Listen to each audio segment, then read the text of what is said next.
Quotation from myself, segment 23, quotation number 237.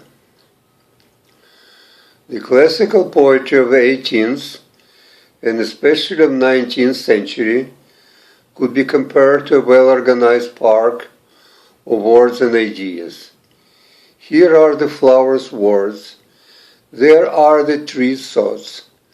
The walks and alleys of the narrative are clearly visible and well defined, and at the end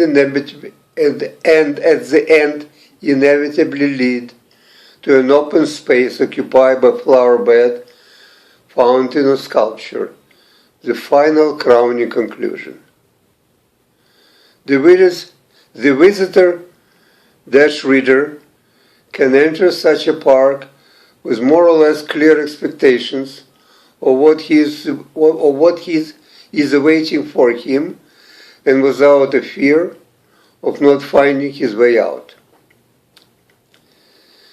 The modern poetry of 20th century, on the contrary, is like a jungle of colorful, exotic, and mysterious words and sentences, more often than not without any apparent connection to each other, sprung in a chaotic profusion, simultaneously seductive and frightening, luring and repulsive. To cross this seemingly impenetrable jungle, an explorer-reader needs a guide critic, or a poet himself as a critic and interpreter of his own, invariably vague and ambiguous writing. Left alone, the wanderer reader usually, right from the start, becomes disoriented and confused.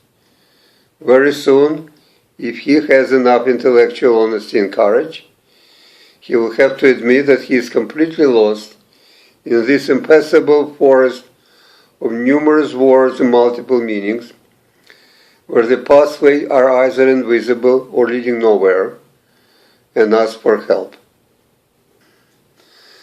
Number 238. To have friends who aren't his friends is the fate of a lonely man, and friends like this make one feel even lonelier. To love those who don't love him and whom he doesn't like is the fate of a lonely man, and such love makes one even lonelier. To talk to those who don't understand what he is saying and whom he doesn't understand either is the fate of a lonely man, and such conversation makes one feel even lonelier. To be with people he would rather not to be with is the fate of a lonely man, and being with them makes one feel even lonelier. To live as a stranger among the strangers is the fate of a lonely man, and such living makes one feel even lonelier. To always search and never be able to find what he is looking for is the fate of a lonely man, and this futile search makes him feel even lonelier. To know all this and yet to continue doing it over and over again is the fate of a lonely man, and these repetitions make him feel even lonelier. Number 239. We spend the first half of our life accumulating the illusions, and the second disposing of them, until at the end we have to part with the last and the most stubborn one, the illusion of our own immortality. Number 240.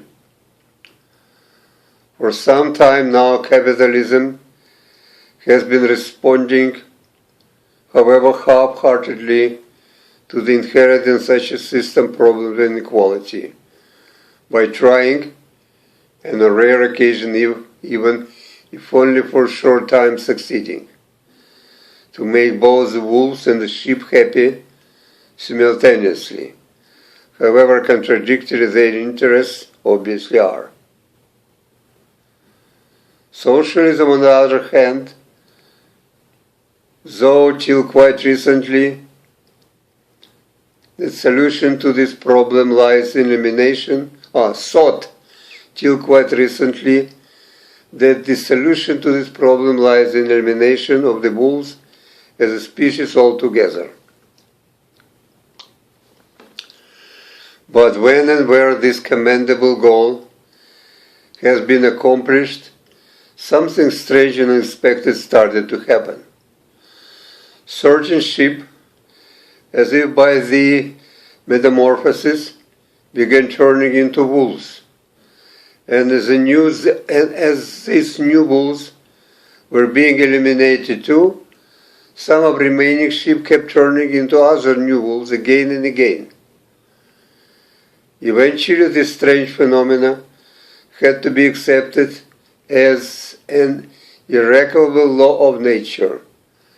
That is, when sheep are the only ones who exist, some of them will inevitably turn to wolves. And the only probable explanation for this metamorphosis is that there is always present among sheep the wolf in sheep's skin, waiting for an opportune moment to become what they potentially always have been, the real wolves. Number 241.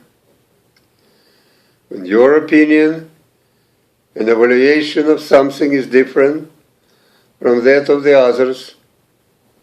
First, in objection to it, they will tell you that the beauty is in the eye of the beholder, which in itself and as a general statement sounds rather innocuous and attractive, with its implied sense of all-encompassing tolerance.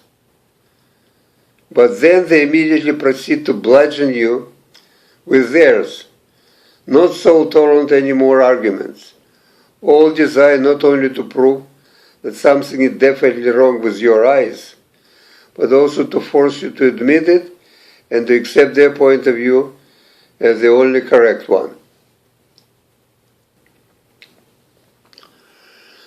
Number 242.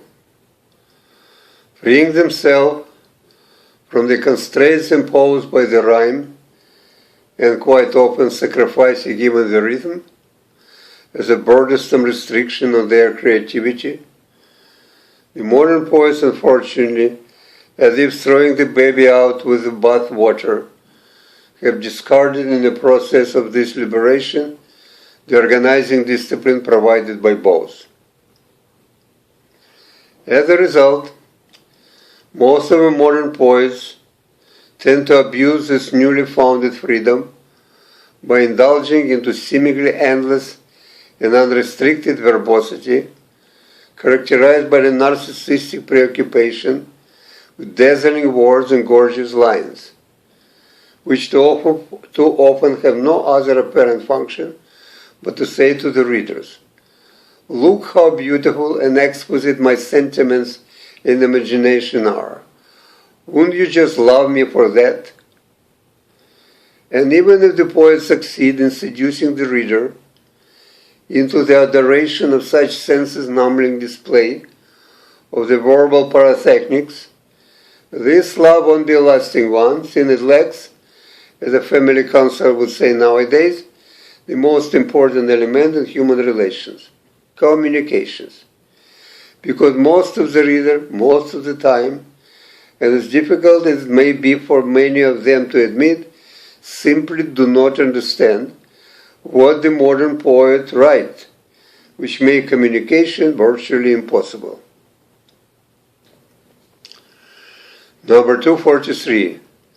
Women are very good at building up a monument to a man, but they are even better, much better at shattering it into pieces. And if it's true that from exaggeration to belittlement is but one step, Nobody can make it as easy as a woman who is keen today for whatever reason on reducing to ridiculous the man she only yesterday considered to be the greatest of them all. Number 244. I think to understand. I speak to be understood. Number 245. Why should never become a slave of one's own self-definition. Number 246. Certain people can accept the others only after having found some fault with them, and thus in their minds, at least, reducing the other to the level where they can look down upon them and consequently feel superior in some respect, if not totally. Then they can treat these others, already reduced in such manner, with mixture of contempt and compassion, condescension and magnanimity, and this, mind you, is the best scenario. All the while, of course, feeling good about themselves for being so good, but especially for obviously so much better than those pitiful others. For it seems to be absolutely essential for such people peace of mind to believe that there is somebody who is worse than they are. Number 247. The modern poetry is like a body without a skeleton, trying to compensate the absence of it by extra flesh to support itself. Thus the words flesh are used as a substitute for structured skeleton to give to the poem body some, however tenuous, stability of shape and form. But quite often this leads to such an abundance of flesh, that is excessive verbosity, that instead of supporting the poem body, it makes it collapse under its own weight.